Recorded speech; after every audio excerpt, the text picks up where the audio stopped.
idea that they were going to invite me to go into the commentary box with Sid and sit next to him. And actually, it made me so paralysed and mortified with fear. And, it was like putting a little pygmy next to a titan. I just felt, I may be known for the fact that I can't let go of my tongue, and I may be in my own world, my own comfort zone, I may be quite sort of articulate in one way or another, but put in the pressure of an arena, and I know people say darts arena, don't be stupid, but it is. The atmosphere there is incredible. The bit that always lives in my mind is the introduction, because again, one of the jokes we always had in our family is that my dad would get in a mention that he went to Cambridge into everything.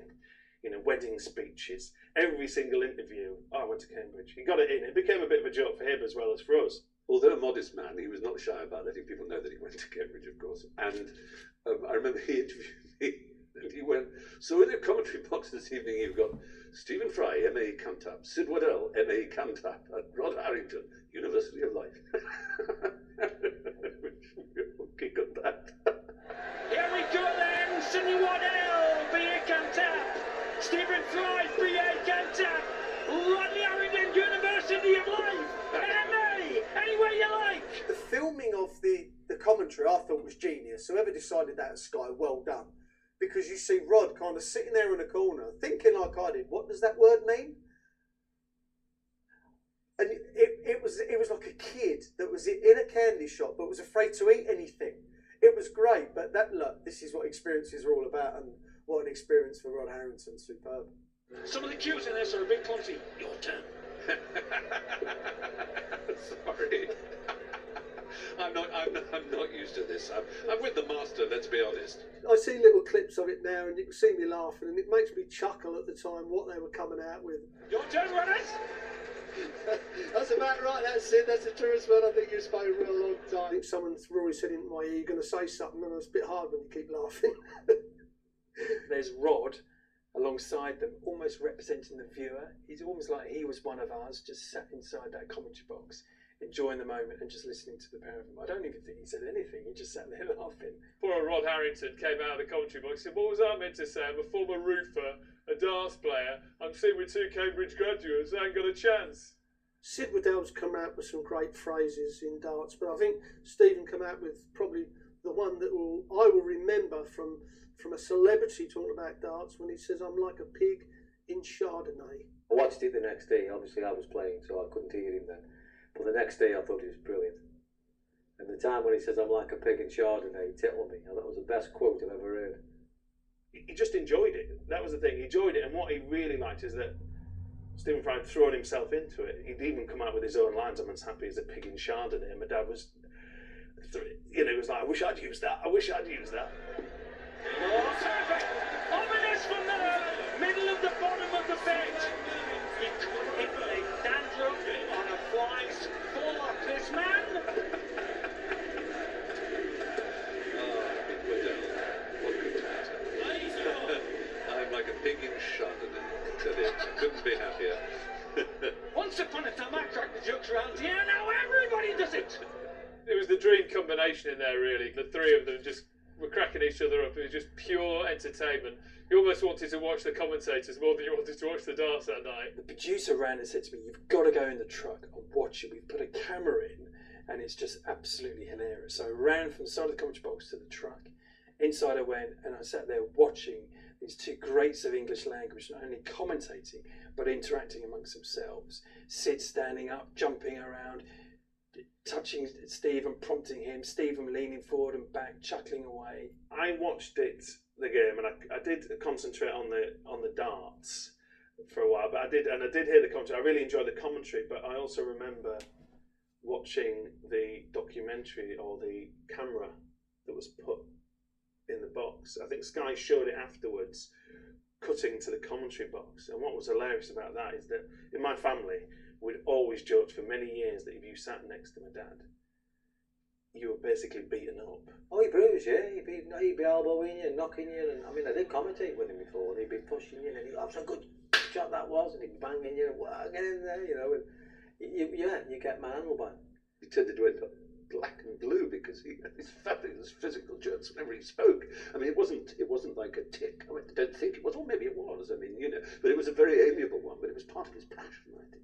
So, so you get bumped, and everything was like that. And it was because it's such a small booth. I mean, it really is tiny. It's the size of a kitchen sink, with draining board. These magnificent darts of King, watched and amazed at how still this man is at le moment juste. That's exactly right. He moves his lip. That's about the only part of his head that moves when he throws. I wish I was like that. The reason Sid Waddell was the voice of darts, the reason he was one of the greatest sports commentators who ever lived, was because he was so well prepared. It wasn't an accident that he was the best. You don't just pick up a mic and just stream out with words. You know your statistics, you know your game, you know people, everything, their age, their weight, where they come from, anything that might even seem completely irrelevant. It's funny you should mention India because he's got a sister who was born there. And you go, what? How on earth does he know these things? 6-0 up at the break. But when he meets this man, it's like Taylor has got the wood on him, as the Aussies say. Yeah. I mean, no one can deny that King is a fantastic darts player. He really knows how to play. And when he's in form, he's as good as anyone in the world. But you do feel he's just mentally slightly more fragile. And with what looks like the final coming up, remember, in the Premier League, only one man's beaten Taylor twice, and that's James Wade. Oh, Be waiting and big practicing. finish on. Now! Go! Yes! Oh, that's the best finish of the evening by a long, long way. 107 was the best finish before that. And guess where he was 3.5 minutes ago. He was shaking Stephen Fry's hand in the act, saying, come and see me up in Stoke, mate. Well, Rod was saying this, he's relaxed when he needs to be relaxed. He doesn't waste his mental energy when he's not actually on the hockey, and I think that's part of the secret. He's just got more in the tank. Are you with that theory, you out? That's exactly right. It's like golfers. I mean, look, this is a great shot, great camera angle as well. You're exactly right. You're not tensing yourself, but where Merv, he's tense all the time. 60. And when you're tense all the time, something is going to break. Yeah, I mean, it's every lesson about being a sportsman you can see perfected by this man. Look, Great point. Where's to put this? Oh, that was silly. I should have been for cover there. Well, Merv lives out in Norfolk, and he'd feel like a boatsman seeing the Broads iced up on his holidays. 60. He was a character. He went 100% one-off. Never ever be another one. All these commentators try to be the next Sid Waddell. Waste of time. Don't even try because you ain't gonna do it. Me not Jesus. Me Moses. Me Bulrushes boy. That's all I am. I'm an interlocutor. I'm not the act. I'm the guy who sets up the act. obviously, he with darts there isn't that much to be a practitioner of. You do that, and you can talk a little bit about balance, and a little bit about where you are on the hockey, and a little bit about whether when Phil Taylor loses weight it's to his disadvantage or his advantage. And you can talk a little bit about the sort of different styles of Barney's rhythm or whatever it might be.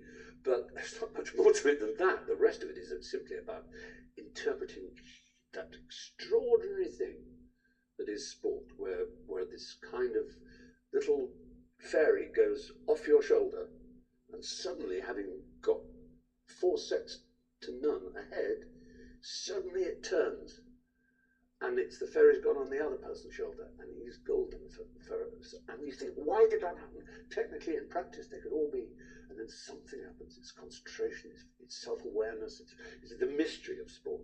And Sid understood that better than anybody. He could read it like a Talmudic scholar can read can read Hebrew. It's just with absolute confidence and conviction. It's like the Wayne Marshall book of mistakes. Brilliant for 3 legs, but now playing like a blocked train. And that match I commented, it was a perfect example. Mervyn King, you could see the glaze, the film form over his eyes as he knew. And suddenly the distance between him and Phil Taylor was enormous and insurmountable. Oh, he's gone for that 13 double 16. Oh. 2 16s! Yes! It's there! So quick! Ah. Once upon a time he was breaking all records. Now he's only breaking his heart. Nothing you can do. Totally clips to the dot.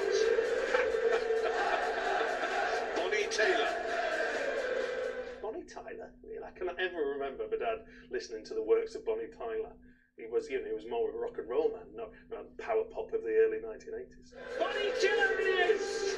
I think it works so well because they're both on that academic level, that plane, very similar characters, Cambridge graduates, wordsmiths, and just the enthusiasm they got off each other really clicked. They'd never met before that night, but it was as if they'd known each other for 20 or 30 years. It was as if they'd been at Cambridge together, which of course they didn't. He became part of the commentary team straight away. It wasn't like we've got a celebrity in the box. Oh, what do you think about this, Stephen? Tell us what you think about this, Stephen, and what you're working on next. Oh, you must have a book out. He just became part of the commentary team because that's how my dad liked to work it. You could just tell he was knowledgeable about the sport. You could tell he watched hours and hours of it. When he's talking about understackers and overstackers, and Sid Waddell said, "That's not me," it's just a magical moment. Sid likes his understacker and his overstacker and his side stacker. That's not me! All you people are Geordie Loud! It's an impersonator! It's a thespian! Semi-final was absolutely brilliant. It was an incredible moment. Of course, we soon started talking off stage. Why don't we invite him back to commentate on the final? How brilliant would that be? So I approached him and I asked Stephen, "Do you mind? Would you be interested in commentating on the final?" And he looked at me and he just said, "It's fine. I'll leave it to the professionals." If I had been asked to commentate on the final, it would have been a bit like being asked to be the porter, as they're called officially, at one of those auctions, who carries the piece of Ming china that is worth $34 million, and you're the one who's just showing it to everyone. Oh, whoops! Has anybody got any super glue? You cannot live up to such an extraordinary request. You have to leave it in the hands of the professionals. But you can, it's fun doing the build-up and joining in. But for the real maximum effect of the final with Dave and Sid, just